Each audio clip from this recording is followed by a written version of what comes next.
playing a game written in JavaScript on a Steam Deck. So I arrived late here. Anyway, I'm going to talk today about a video game called Athena Crisis. This is what it looks like. I work at a company called Nakazawa Tech. It's a company that I founded. It's based here in Tokyo. If you've never met me, I used to manage React Native at Facebook, also called JS. And I partnered with Null Games, which is a new indie games publishing company in the US, to bring Athena Crisis to as many people as possible. Enough of that. Let me just show you a video, a short video of the game that I'm building. You just turn up the mic. I went louder. Anyway, this is Athena Crisis. Normally I would have sound, but I was told we don't have sound today. I can turn it on around here. No, my speakers are on. But I forgot something. Actually, let me pull up the code here. And let's get some music in here.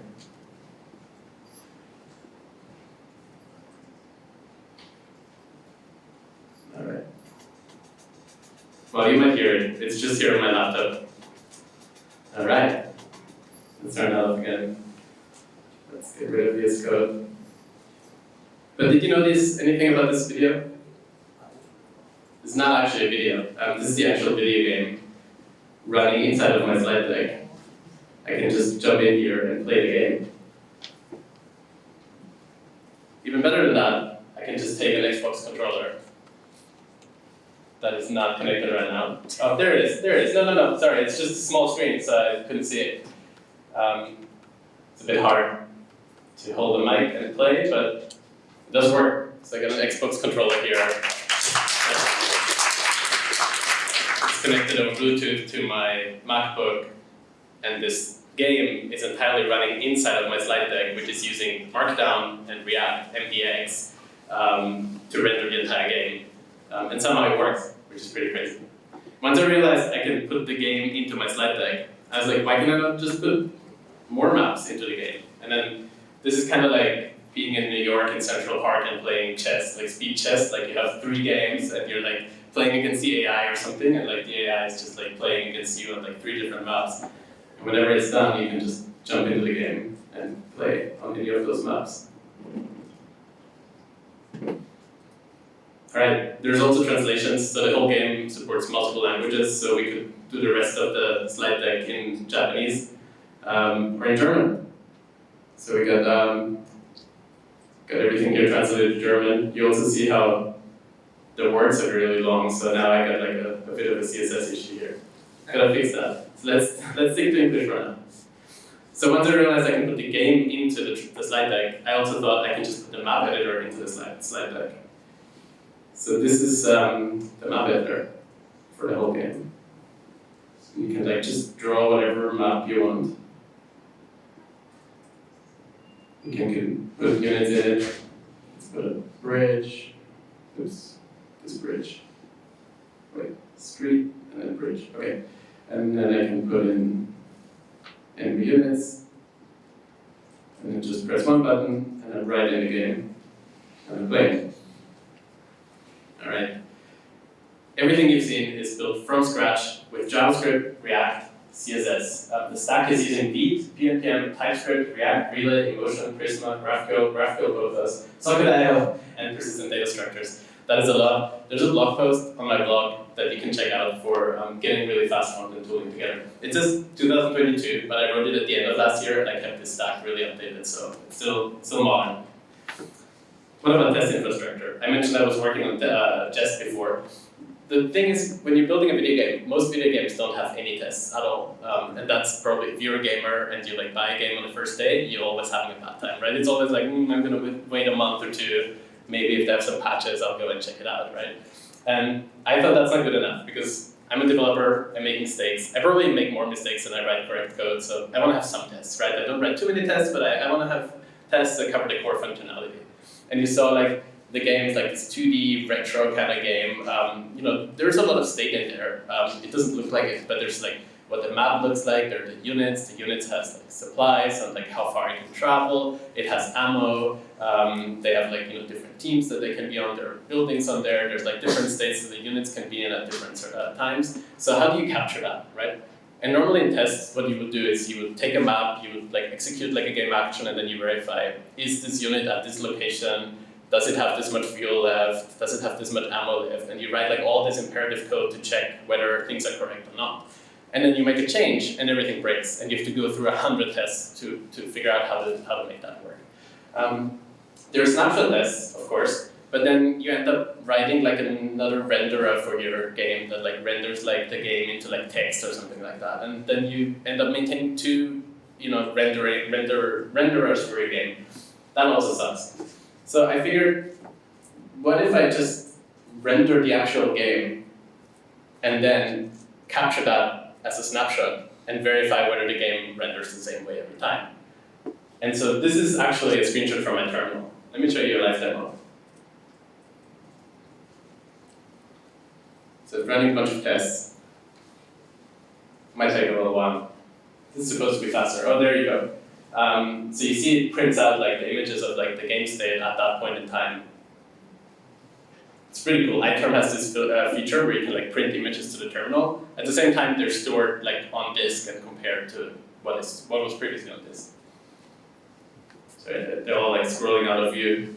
So if we look up here, it like checks whether all these transitions happen and if the game state matches. If I break the game, if I break how the AI is playing the game, I will know right here that something's wrong. All right, I think that was a lot. So let's cool down a little bit. Let's talk about why would anyone do this besides being a bit crazy. I started this as a fun project. I never planned to like build a company around it and like ship this game for real. But now I am, and this is the stack that I built. One of the things was that I wasn't really enjoying what I was doing before this, and so I wanted to kind of rediscover that time of like building video games when I was a teenager 20 years ago. And so I thought, what if I use all the things that I know really well, all the frameworks that maybe I worked on or a team that I worked with worked on, that I have known since they've been created, like React or something. But then I build it with all these technologies that I know, but all the technologies that I don't know yet, I'll either have to build them from scratch, or I don't get to build them at all. And so I thought that is a really good way to learn how to build new things. Like I never knew how to build an AI, and most recently at another conference, I gave a talk about how to build a video game AI, which was really fun. But anyway, why would you use CSS, DOM, and React? As you've seen here, the entire game loads immediately. I just need to reload the slide deck and should load. It takes way longer because it actually renders the entire slide deck, and you'll see that it does a lot more work. So it feels a bit slow to me, but it could be faster. So it's instant, it runs everywhere. This game will ship on a Steam Deck. It's running here right now. It runs on mobile, it runs on desktop, it runs on Windows, Mac, iOS, Android, on everything. You get these really smooth transitions. So when you tap this, do you see how it's coming out? Just nice. The DOM and the web has great support for accessibility. I haven't really implemented all the accessibility features into this game yet that I want to, but all these APIs are there. It has light and dark mode, which this is just a fun little thing in here. Let me switch my computer to dark mode. Oh, and now the game is in dark mode, which is pretty. I don't know if that really makes sense, but it's fun to show. So the game is running inside of slide deck. The slide deck and the game both have light and dark mode, and you can just change the setting on your computer, and it will flip things around. The downside is that sometimes you end up fighting with performance. And earlier I mentioned that I'm using persistent data structures to declaratively describe the game state. This is a really long sentence, and it's whatever does that even mean? So the great thing is that I'm using data structures to describe what the game looks like, and then I'm making changes to it, and then the backend side of it, the memory, only stores the amount of changes, rather than creating new game objects on every imputation. And then the nice thing is, because I can declaratively describe the game state, I can render the game at any point in time. So what about rendering 30 maps? And then I put an FPS counter here on the bottom. So this is just the AI playing against each other. So both pink and yellow, they're AIs, and they play against each other for 30 actions. And you can scroll down here, and you just see whatever happens in this game. And the nice thing is you can jump in here and just keep playing the game. Okay, but 30 maps isn't cool. How about 2041 maps? So here's like the AI playing for a very long time, and you see each state of this game like while it's going on. This one looks like orange is gonna win. Let's go all the way down. Okay, I don't want orange to win, so how about I just jump in here and play a game? I've never tried this. I don't know, let's see. Okay, oh, it's scrolling, sorry, this is, okay, yeah. It does work technically, but it does scroll to the next map. Okay, never mind. There are too many maps here. So it does work, but it does control multiple maps at the same time. But anyway, if we go down to like 2,000 maps, it looks like the orange one won. And just to show you, like it stayed at mostly 60 FPS for the whole time. When I reload, it will play the entire game again. So this is why it takes a little bit more time to reload, because it actually plays the game. Okay, it's only 445 turns, not that much. 638. 589. Oh, I guess we got lucky earlier with 2,000. I thought we could get a few more. 942, that's pretty good. Alright, so now I'm going to play a really boring game with you. The game is called Is That CSS? And the answer to that is pretty much yes for every single question.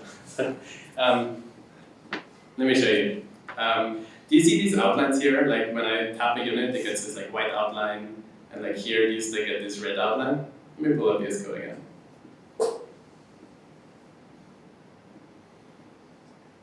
Okay, let me zoom in here. So that's just a CSS variable that is applied later. So what if I set this to yellow? Then ideally it should have reload, and it doesn't, so that's pretty lame. Just a sec. Alright. So, what?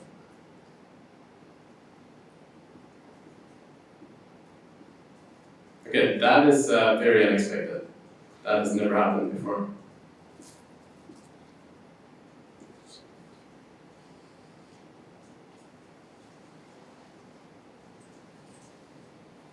Oh, there it is. Sorry, I was just not saving the file. It might make sense to save the file when I make changes, right? Okay. Alright, now we got the hat reloading. Alright. Sorry, I don't know what happened there. Alright, now yeah, and it's yellow. Perfect. Alright. Do you see how, so there's a unit behind this tall building, and I wanted to make sure you see this unit. And so this building is like kind of fading out as it goes upwards, right? That's just a mask image with a linear gradient that fades out. Let me just disable that. Now it's gone.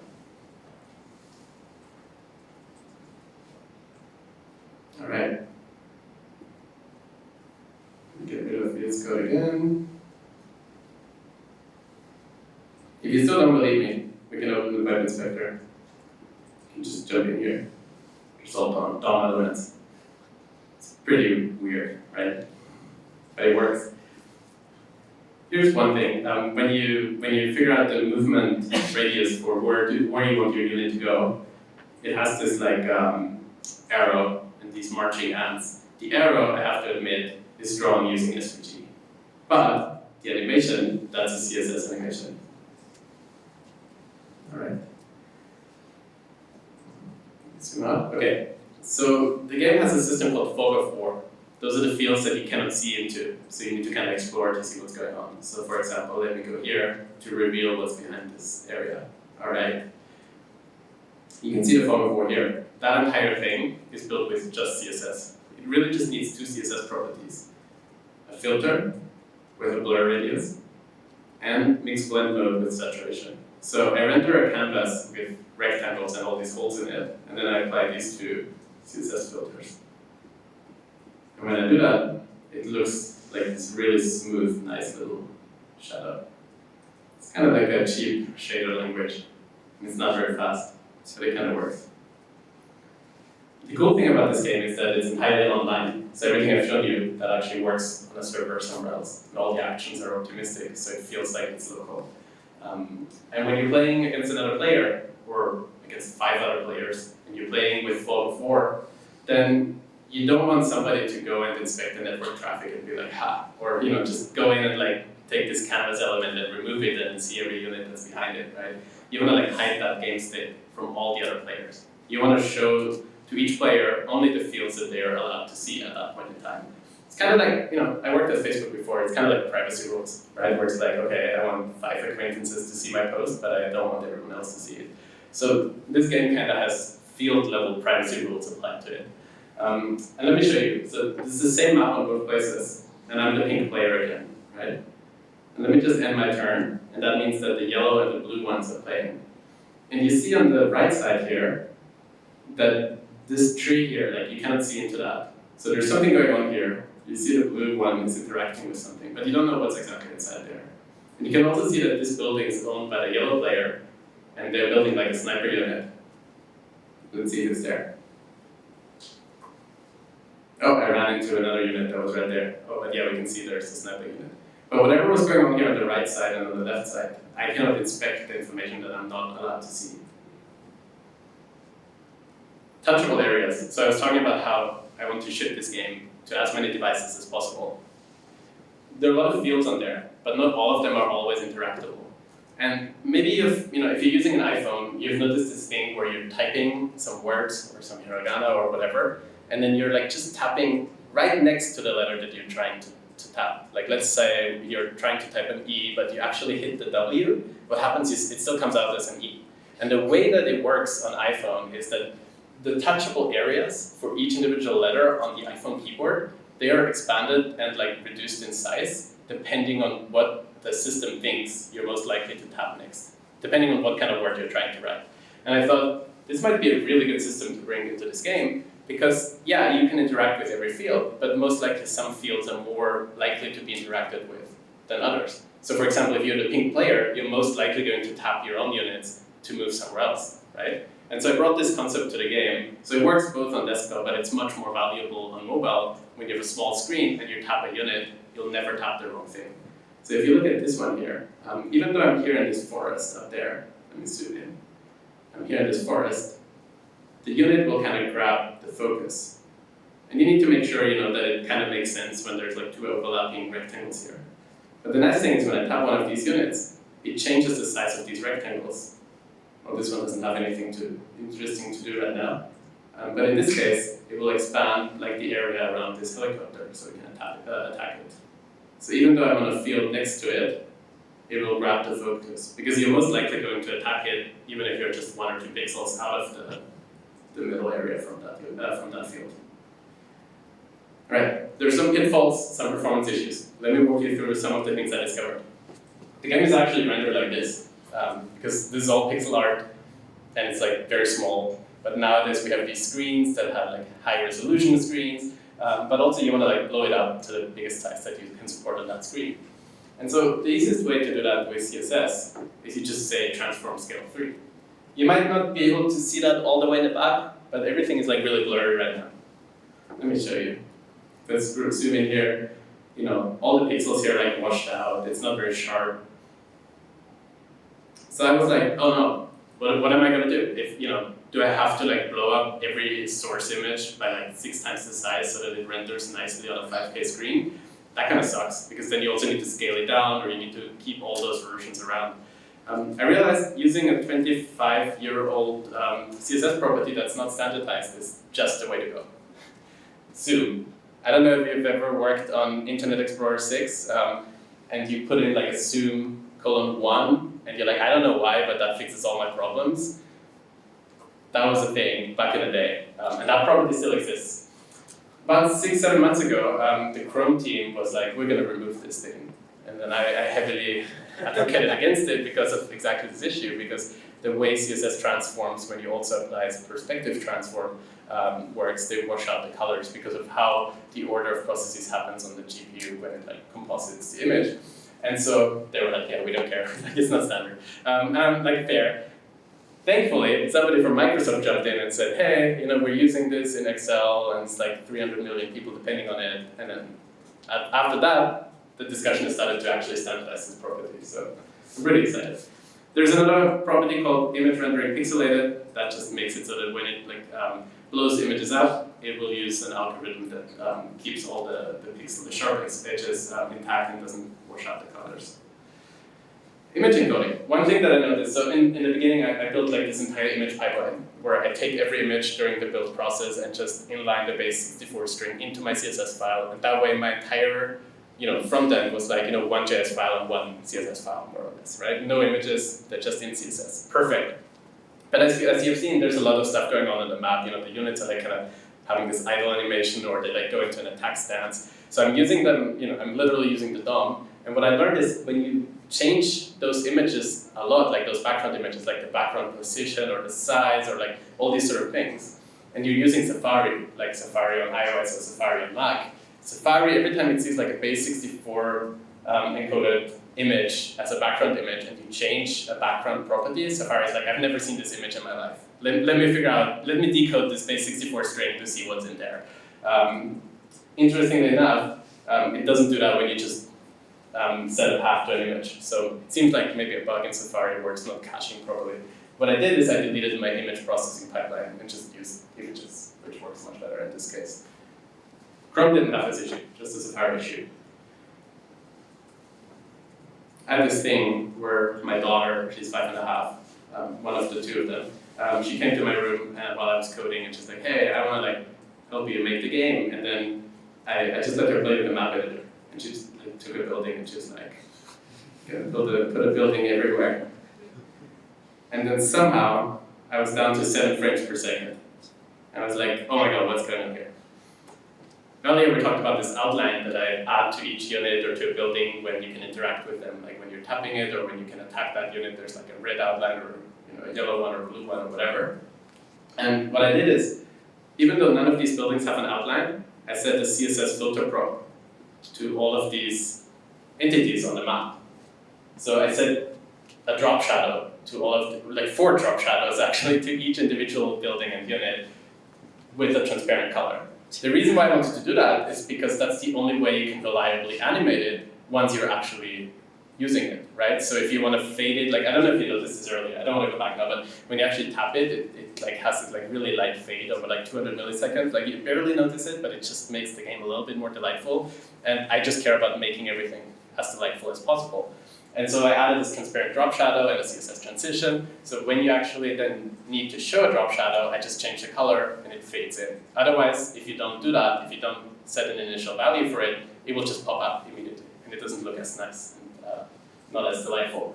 What I realized is that browsers and GPUs and CPUs hate that so much because even though it's transparent and not visible, they do all of the work all the time on every frame to render that invisible drop shadow. So there are good filters and bad filters. So even if on MDN you read that filter is like a GPU accelerated property, that might be true for brightness, saturation, grayscale, all those simple ones. Not true for drop shadow. Be careful with that one. And then I had all these performance problems early on, and I was like, great, there's like a CSS prop, it's called will change. And if you look at like the documentation, it says something like, let me show you. It says something like, you can tell the browser that this element is likely to change or be mutated or change its style or whatever. And I was like, it's fantastic. I know so much more about the browser because like I built this game from scratch. I know exactly what's going to happen at any point in time. What I then realized is don't use will change and read the red boxes on MDN. It says something like only use this as a last resort. I felt like it was my last resort, but maybe it shouldn't have been. The problem is that it avoids some caches that are actually really useful. So this is not like a performance optimization. It's more like tell the browser this is going to change. So don't do any caching on like that CSS prop or that element or whatever. What you'll realize most likely is that you already have some performance problem, and avoiding the caching is just going to make you do actually way more work than just fixing your performance problem. So be careful with that one. I had like 2 days of commits that I had to bisect, and I was like, I have no idea why this is a problem, and then I actually read the red box on the documentation page. Then it was easy. In development, I highly recommend always using an FPS meter. That if you're like building something high performance, that is just so useful. Like I have it always there on the bottom. I hate it. I hate looking at it, but it's always there. And when 1 frame or 2 frames drop, I'm like, oh my god, this sucks. Something's wrong here, right? And sometimes, it goes down to 1 FPS and you're like, okay, I hit like a performance cliff here and I really need to figure out what's going on here. So in development, just put that in.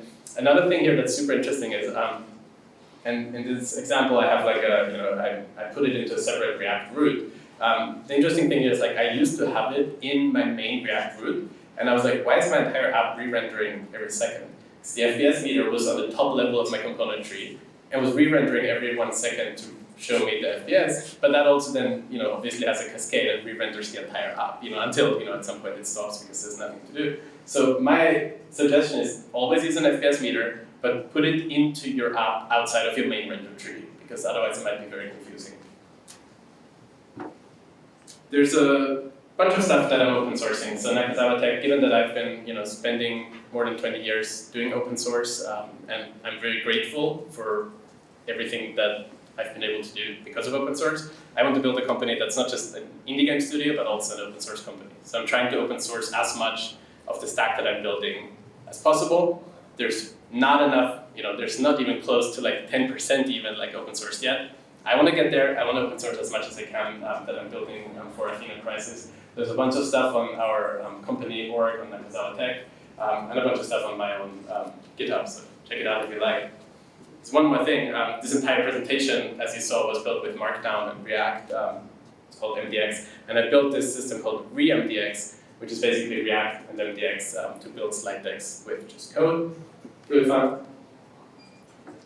And yeah, we're a Tokyo-based company, so we're mostly building games. There's 10 people working on the art, the music, the sounds. Unfortunately, you couldn't hear them today. But I've been an engineering manager for a long time, working JavaScript for even longer time. So if you are working at a company that needs like leadership coaching, management training, or just help with JavaScript and performance issues, feel free to get in touch and work with us. Finally, as I said earlier, this game is shipping on macOS, Windows, iOS, Android, Steam Deck, and maybe Xbox if that's possible. And if you sign up with that QR code on athenacrisis.com, there's like a newsletter on the bottom. I'll never spam you, but you can lock in a discount for when the early access time starts in about 2 weeks. Thank you so much.